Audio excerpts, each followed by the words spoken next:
Et nous sommes de retour sur la chaîne Bâtir en Ile-de-France. J'enlève mon masque, nous sommes à la bonne distance. L'espace a été aéré. Et avec mon nouvel invité, Vincent Capo-Canelas, bonjour. Bonjour. Vous êtes sénateur, c'est ça?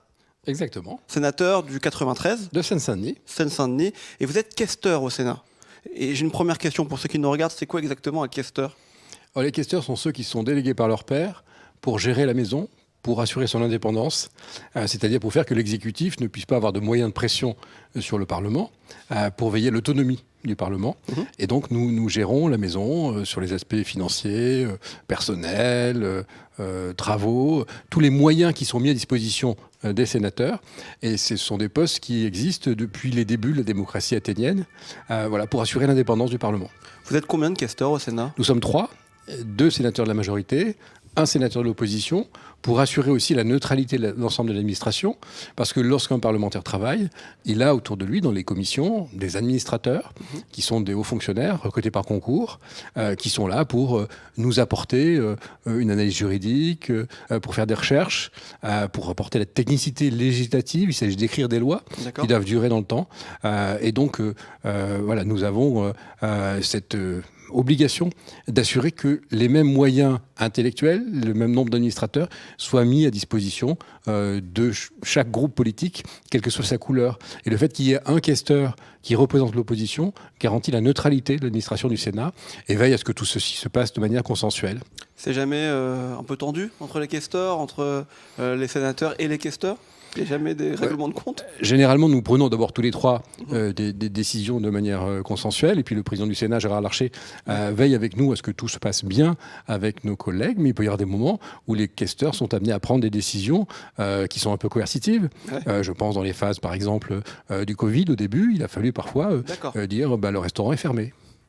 Et ça a posé problème, ça, pour certains sénateurs? C'est plus ou moins agréable à entendre. Ça pose des difficultés parce que lorsqu'on est sénateur habitant un peu loin, que lorsqu'on vient au Sénat, dans les phases où les restaurants étaient fermés, eh bien chacun repartait avec son petit doggy bag. C'était pas très agréable, mais on était là aussi pour garantir le fonctionnement de l'institution et faire qu'effectivement les conditions sanitaires soient respectées.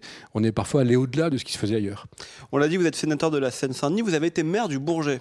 Et c'est pour ça que je suis ravi de vous accueillir sur le canapé aujourd'hui, puisqu'on parle beaucoup ici sur cette émission de bâtir en Ile-de-France, de construire avec les Jeux Olympiques qui arrivent en 2024. C'est important d'en parler, d'échanger avec vous. On a une crise du logement aujourd'hui en Ile-de-France qui est un peu large. On dit que beaucoup de Parisiens vont quitter le Grand Paris, mais finalement on constate que 50 000 nouvelles personnes arrivent chaque année pour s'installer à Paris. Ma question elle est simple, comment les accueillir? Comment faire en sorte que ces personnes puissent vivre à Paris ou en tout cas dans le Grand Paris? Alors je pense que d'abord on ne peut pas dissocier Paris et la pile couronne, et que c'est une logique d'ensemble, même si les prix ne sont pas les mêmes évidemment, même si les logiques d'aménagement sont parfois un petit peu différentes, et il faut inventer en petite couronne, et notamment en Seine-Saint-Denis, une nouvelle façon d'habiter, qui ne soit pas la capitale, parce que la densité peut y être quand même moindre, parce qu'il y a des reconquêtes urbaines à réaliser, parce qu'il y a un défi sur les transports, parce qu'il faut redonner des équipements publics, mais qu'il y a une offre immobilière là qui peut être séduisante, à un prix inférieur à Paris, et finalement pas si loin, avec des transports qui se développent, Grand Paris Express en particulier. Donc ça c'est un défi pour tout le monde, mais ça veut dire qu'il faut apporter aussi de la qualité en matière d'habitat, et que nous devons, les élus locaux, expliquer parfois aux habitants qu'il y a une densification raisonnée qui peut être mise en œuvre. Ça veut dire que ça passe aussi par de la concertation, et que chacun doit aussi s'y retrouver. Il s'agit aussi de créer de la ville qui soit une ville agréable. Oui, mais quand vous dites la densification raisonnée, c'est-à-dire que cette densification, il faut qu'elle soit, cette densité de population, elle soit répartie sur 2 territoires, Paris, la ville, et le Grand Paris, et peut-être plus placer les gens dans ces territoires autour de Paris, aujourd'hui? Ou alors est-ce qu'il faut construire plus à Paris, plus haut? Alors d'abord aujourd'hui, ces questions-là s'abordent trop souvent, à mon sens, sous l'angle de la pression. C'est-à-dire que l'État, ou la loi, il faut bien le reconnaître, met la pression sur les collectivités en disant vous devez construire.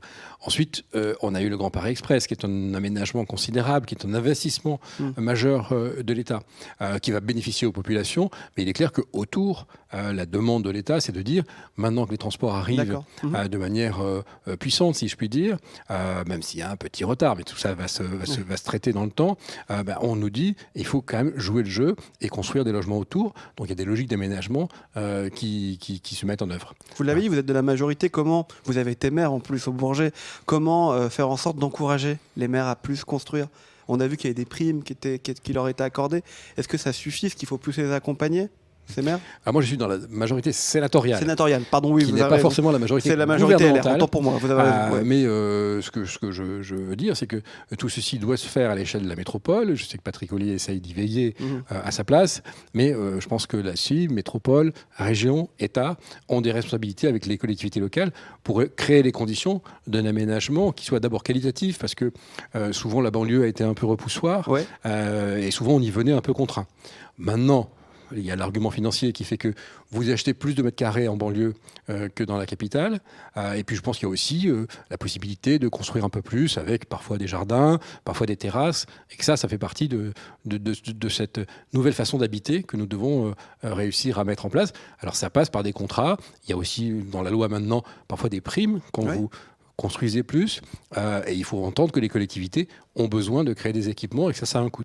Justement, besoin de créer des équipements. Il y a bientôt, on l'a dit tout à l'heure, les Jeux Olympiques à Paris en 2024. La Seine-Saint-Denis, que vous représentez au Sénat, va être très active pour les Jeux Olympiques 2024. On en est où sur ces infrastructures? Est-ce qu'on a vraiment réfléchi à un plan de construction? Est-ce que pour vous, d'abord, les Jeux Olympiques, c'est une bonne nouvelle? Ça, c'est une vraie question. Et surtout, comment on va s'organiser pour les recevoir et les recevoir correctement? Alors, comme maire du Bourget à l'époque, je me suis battu pour le Grand Paris Express. Quand Nicolas Sarkozy a lancé la réflexion sur le Grand Paris, nous avons deux gares, l'une qui est en centre-ville, qui est une gare commune avec le RER B, ligne 16 et ligne 17, et le tramway T11, qui est à proximité, et puis une gare devant le musée de l'air et de l'espace du Bourget, qui est un grand équipement culturel d'envergure européenne. Ensuite, autour de tout ça, sont venus se greffer les Jeux Olympiques, qui sont pour nous une chance. Je me suis aussi beaucoup battu là-dessus. J'ai travaillé à l'époque avec Jean Castex, lorsqu'il était délégué interministériel au JO, sur ce plan-là. Et on a essayé de bâtir un projet d'aménagement qui permette de rénover les équipements olympiques, d'améliorer encore les connexions routières entre les gares et les sites olympiques, et puis d'accueillir un ensemble de disciplines, de permettre qu'on recrée des liaisons piétonnes vers le parc de la Courneuve, depuis le Bourget, relier le Bourget à la ville d'Uni, créer des passerelles piétonnes sur l'autoroute A1, construire des parcours, verdir, créer des espaces verts supplémentaires, et puis c'est vrai, il y a le village des médias chez nos voisins de Duny, avec qui j'ai beaucoup travaillé et avec qui je continue d'ailleurs à travailler, pour permettre qu'on accueille les journalistes, toutes les équipes techniques qui viendront pour le centre des médias qui sera au parc des expositions du Bourget. Donc c'est vrai que les Jeux Olympiques, c'est d'abord un événement mondial, il y en a peu. C'est un événement qui réunit les hommes et ça a du sens, c'est porteur de valeur, et puis ça permet de rehausser le niveau d'équipement, et puis ça permet de recréer des équipements collectifs qui améliorent le quotidien des populations, et puis en même temps, il y a des opérations d'aménagement qui incluent des logements, ça c'est positif je crois. Mais donc il faut construire? Il faut construire, on construit. Il y aura à peu près 1300 logements qui vont se faire en plusieurs étapes sur ce qu'on appelle l'aire des vents, au sud de l'aéroport du Bourget. Et ça veut dire qu'il y a aussi, d'ailleurs, sur le Bourget même, un certain nombre d'équipements qui se construisent. Et puis, il y a une logique de logement parce qu'il y a les gares qui arrivent. Donc, tout ça construit un tout. Je pense.